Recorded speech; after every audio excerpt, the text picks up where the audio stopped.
Hello everyone, आपका हमारे channel में बहुत बहुत स्वागत है।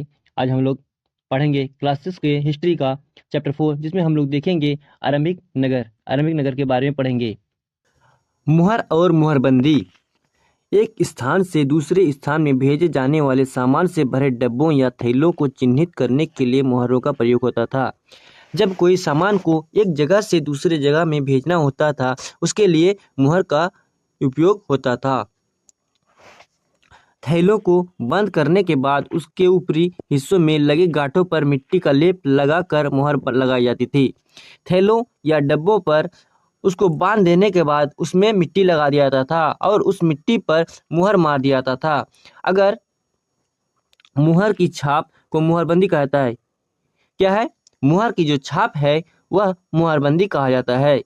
मुहर की छाप का नहीं टूटना इस बात को बताता है कि सामान के साथ छेड़छाड़ नहीं हुई है।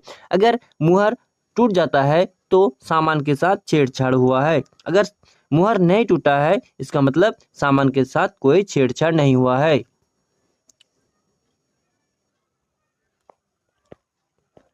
कुछ इस तरह के मुहर उस समय पाए जाते थे। यह है लोथल का बंदरगाह। यह देखिए, विशाल लोथल का बंदरगाह।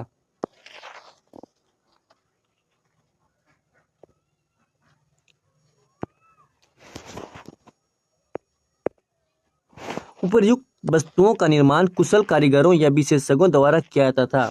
हमने जो जिन वस्तुओं का नाम सुना, उन वस्तुओं का निर्माण कुशल और कुशल कारीगर और विशेषज्ञ द्वारा किया जाता था। कोई एक्सपीरियंस इंसान या कोई जानकार द्वारा अच्छे तरीके से बनाने वाला जो होता था, उनके द्वारा ही इनका निर्माण किया जाता था। किसी खास चीज को बनाने के लिए खास प्रशिक्षण प्राप्त व्यक्ति विशेषज्ञ कहलाता है। किसी खास चीज को अगर बनाना होता था तो उस चीज को बनाने के लिए किसी खास प्रशिक्षित व्यक्ति द्वारा ही बनाया जाता था, जिसे व्यक्ति विशेषज्ञ कहा जाता है। जैसे पत्थर तराशना, मन के हार चमकाना या फिर मुहरों पर चित्रकारी करना आदि। ये सब काम किसी व्यक्ति विशेषज्ञ द्वारा ही किया जाता था। चित्र 4.5 को देखने से यह पता चलता है कि मूर्ति का चेहरा बड़े आकर्षक ढंग से बनाया गया है। यह है चित्र 4.5। इस चित्र को देखने के बाद यह पता चलता है कि इस मूर्ति को बहुत ही आकर्षक ढंग से बनाया गया है। उसकी दाढ़ी भी अच्छी तरह से दर्शाई गई है। देखिए, इसकी दाढ़ी कितनी सुंदर तरीके से दर्शाई गई है। एकदम बहुत ही अच्छे तरीके से बनाया गया है।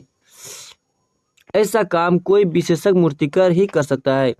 ऐसा काम कोई अच्छी मूर्ति बनाने वाला विशेष व्यक्ति ही कर सकता है। इन सुंदर मूर्तियों को केवल पुरुष ही बनाते थे। ये जो मूर्तियां थी, इसे सिर्फ और सिर्फ पुरुष लोग ही बनाते थे। इसका कोई निश्चित प्रमाण नहीं मिलता है। इसका कोई ऐसा प्रमाण अभी तक नहीं मिला है। इसीलिए हम कह सकते हैं कि इन्हें स्त्री और पुरुष दोनों बनाते होंगे। इसलिए हम लोग यह कह सकते हैं कि शायद स्त्री या पुरुष दोनों ही ऐसा काम उस समय करते होंगे, मूर्ति बनाने का। विश्व की अन्य सभ्यताएं। हड़प्पा सभ्यता के अलावा और भी सभ्यता रही होगी। जिस समय हड़प्पा सभ्यता का विकास भारत में हो रहा था, जिस समय हमारे भारत देश में हड़प्पा सभ्यता का विकास हो रहा था, उसी समय विश्व की अन्य सभ्यताएं फल फूल रही थी और भी दुनिया में और सभ्यताएं जो थी वे सब उन सब का विकास हो रहा था। मेसोपोटामिया हड़प्पा की समकालीन सभ्यता थी। मेसोपोटामिया भी लगभग उसी समय की सभ्यता थी जब हड़प्पा सभ्यता थी। यह दजला, टिग्रिस और फरात नदियों के बीच विकसित हुई थी। मेसोपोटामिया जो है वो कहाँ पर हुआ था? दजला और फरात नदियों के बीच विकसित हुआ था। इसमें आधुनिक इराक, सीरिया, तुर्की और ईरान क्षेत्र शामिल थे। इसमें कौन कौन से देश शामिल थे? इराक, सीरिया, तुर्की और ईरान। इसे कांस्य युगीन सभ्यता का उद्गम स्थल माना जाता है। इस सभ्यता को कांस्य युगीन सभ्यता का उद्गम स्थल माना जाता है। यह सभ्यता कांस्य युगीन सभ्यता का उद्गम स्थल है। यह भी जाने, मेसोपोटामिया का यूनानी अर्थ होता है दो नदियों के बीच। मेसोपोटामिया शब्द जो है इसका यूनान में अर्थ है दो नदियों के बीच, जो है दजला और फरात। सैंधव निवासियों का विश्व के अन्य कई देशों के साथ भी व्यापारिक एवं सांस्कृतिक संबंध था।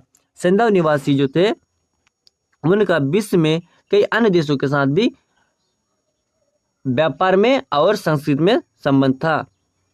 लोथल एवं अन्य सैंधव नगरों से मेसोपोटामिया की विविध वस्तुएं जैसे खानेदार, मनके, सेलखड़ी और बटन आदि मिली है।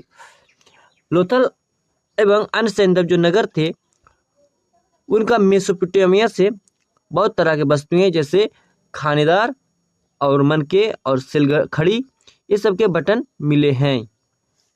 उस मेसोपोटामिया की खुदाई में हड़प्पा मूल का तांबे का श्रीगार्दन मिला है।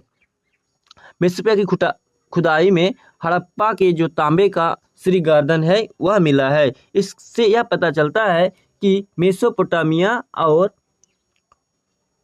हड़प्पा में आपसी लेन देन होता था, व्यापारिक और सांस्कृतिक। यह है मेसोपोटामिया की एक इमारत। यह इतना सुंदर अभी तक है जितना सुंदर हड़प्पा में भी नहीं है। फ्रियांस को बालू या स्फटिक पत्थरों के चूर्ण को गोंद में मिलाकर बनाया जाता था। फ्रियांस जो है बालू या स्फटिक पत्थर जो होते थे उनको मिक्स करके गोंद से मिक्स करके बनाया जाता था। बाद में इस पर चिकनी परत चढ़ाई जाती थी। बाद में इस पर चिकना सा परत चढ़ाया जाता था। इस परत का रंग सामान्यतः नीला या हल्का होता था। यह जो परत होता था फ्रियांस के ऊपर, इसका रंग नीला होता था या हल्का होता था। फ्रियांस से निर्मित मनके, चूड़ियाँ, बाले और छोटे बर्तन मिले हैं। प्रमुख स्थल हड़प्पा। हड़प्पा कहाँ पर है? प्रमुख स्थल रावी नदी के। दयाराम साहनी ने इसका खोज किया है 1921 में। अभी पाकिस्तान के मोंटगोमरी जिला में है। मोहनजोदड़ो किस नदी के पास है? सिंधु नदी। इसका खोज राखाल दास बनर्जी ने किया है 1922 में। यह अभी पाकिस्तान का सिंध प्रांत का लड़काना जिला में है। चान्होदड़ो सिंधु नदी के पास है। गोपाल मजमूदार ने इसका खोज किया है और इसको 1931 में खोज किया है। सिंध प्रांत पाकिस्तान में यह स्थित है। लोथल भोगवा नदी के पास में है। रंगनाथ राव 1955 एवं 1962 में। गुजरात का अहमदाबाद जिले में है। रोपड़ सतलुज नदी के पास है। ये यज्ञदत्त शर्मा ने इसका खोज किया है 1953 और 1956 में। पंजाब का रोपड़ जिला में है। कालीबंगा जो है यह घग्गर नदी के पास में है। इसका खोज बी लाल एवं B.K. अय्यर ने किया है 1953 में। ये अभी राजस्थान का हनुमानगढ़ जिला में है। धौलावीरा रविंद्र सिंह बिष्ट ने 1990 और 91 में किया है। गुजरात का कच्छ जिला में यह है। यह हड़प्पा की एक मुहर है। देख सकते हैं कितना सुंदर मुहर पहले बना के रखे थे। और यह कुछ खिलौने हैं पक्के मिट्टी के, जो खिलौने बनाने के बाद पकाया गया है।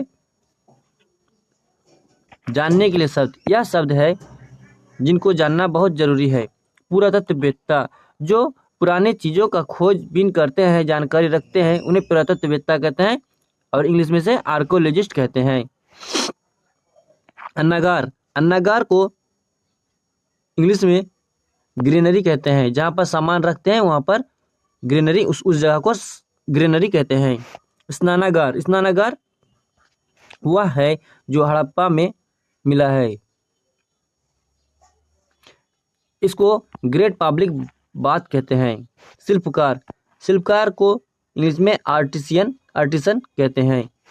चिनाई करने वाला को एडिंग कहते हैं। खादान को फूड कहते हैं। श्री गार्डन को कॉस्मेटिक पॉट कहा जाता है। नगर दुर्ग को सिटाडेल कहा जाता है।